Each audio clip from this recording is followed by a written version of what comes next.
Alert! Trey Gowdy exposes Loretta Lynch's crime on live TV. Loretta Lynch better get her story straight before she is dragged before Congress once again. Many are accusing former Attorney General Loretta Lynch of lying under oath after a citizen investigation uncovered that Lynch was using a pseudonym to perform official Department of Justice business. The Independent Journal Review reports that a 2016 video of Representative Trey Gowdy catches Loretta Lynch very possibly lying under oath when asked two specific questions. Trey Gowdy asked then Attorney General Lynch two questions which at the time appeared inconsequential, but are now being viewed in a new light. So you use official email to conduct official business? Asked Representative Gowdy. Yes, sir, Lynch said in response. Gowdy followed up asking, do you ever email, send, or receive classified information on personal email, to which Lynch answered, I do not. The American Center for Law and Justice recently obtained a document dump after suing the Department of Justice for information related to Loretta Lynch's infamous tarmac meeting with former President Bill Clinton under the Freedom of Information Act, FOIA. Loretta Lynch met with Bill Clinton during the height of the Hillary Clinton email investigation on a private tarmac at the Phoenix airport. Many suspected that Bill Clinton convinced Lynch not to pursue charges against his wife during the meeting. And that's not all he asked for. He asked for Comey to go and appoint a special counsel also. Fired FBI Director James Comey even admitted under oath that the infamous tarmac meeting was the deciding factor, quote, in his decision to break long-standing Justice Department rules and act on his own to make public the investigation update. He testified before Congress that while Hillary Clinton's use of a private server was extremely, quote, careless, the FBI would not recommend prosecution, according to Fox News. Yeah, but they're willing to investigate Trump. Citizen investigators poring over the 413-page document dump noticed multiple references to one Elizabeth Carlyle. However, the name did not correspond to any known employees of the Justice Department. Instead, it was revealed that Elizabeth Carlyle was Loretta Lynch's grandmother's name. The heavily redacted document dump features multiple email chains between Elizabeth Carlyle and other Justice Department employees discussing how to handle the fallout from the tarmac meeting. Many of the emails addressed to Elizabeth Carlyle's email account are addressed in the body of the email to Attorney General Lynch. Fox News reports that top officials maintain using an alias itself is not illegal. However, lying under oath is. It appears that Lynch lied while answering at least one of the two Trey Gowdy questions. Additionally, it would undermine government transparency if the aliases were being used to avoid FOIA requests. Lynch was not the only member of President Obama's administration to rely on an alias for conducting official business. The Independent Journal Review reveals that relying on aliases was a disturbingly common trend under Obama. You wonder why. Loretta Lynch used a fake name to send classified information on her personal email. Under oath, she denied it. Should she face charges for lying? Of course she should, but again, she's running loose. So is Comey, and making book deals, making money on top of that.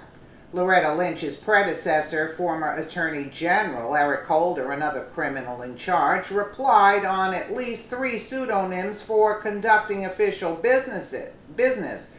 One of his aliases was the birth name of Kareem Abdul-Jabbar, while another was a combination of names from members of the Temptations. Sickening. Infamous former IRS Division Chief Lois Lerner, ex-EPA Administrator Lisa Jackson, and even Hillary Clinton's daughter Chelsea relied on fake names for official business. The #1 trendsetter, however, was the big boss himself. Former President Obama was caught using a yet undisclosed alias to email Hillary Clinton's private server.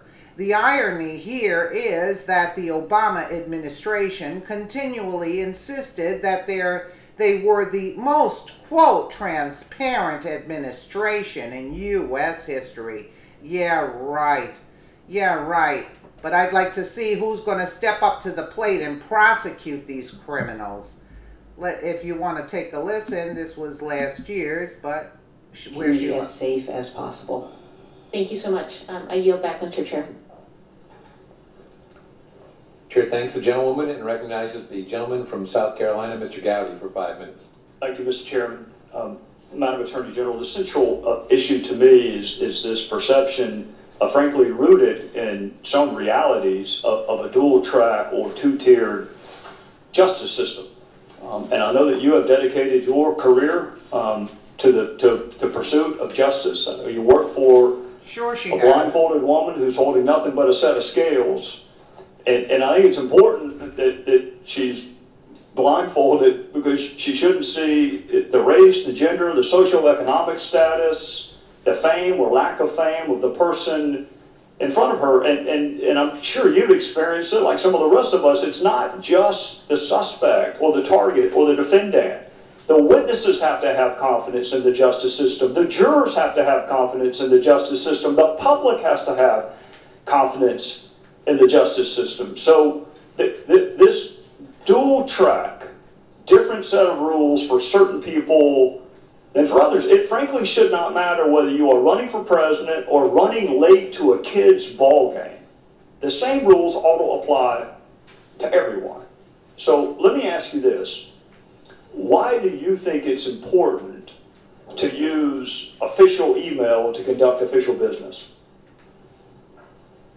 I believe it's important to do that. I think that certainly every department has chosen to craft the way in which they carry out their business, and it provides for a way of doing business in a secure system.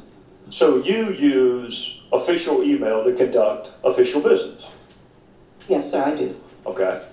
And do you ever email, send or receive classified information on personal email? I do not.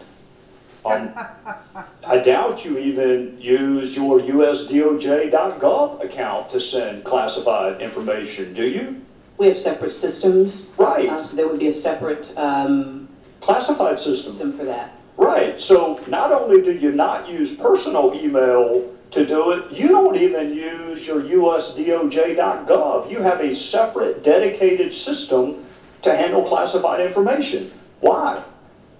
We have a separate system to handle the security needs. But my question is why? Why is it important enough to you to not use personal email to conduct public business and to use a separate, more safely guarded system when you do handle classified information?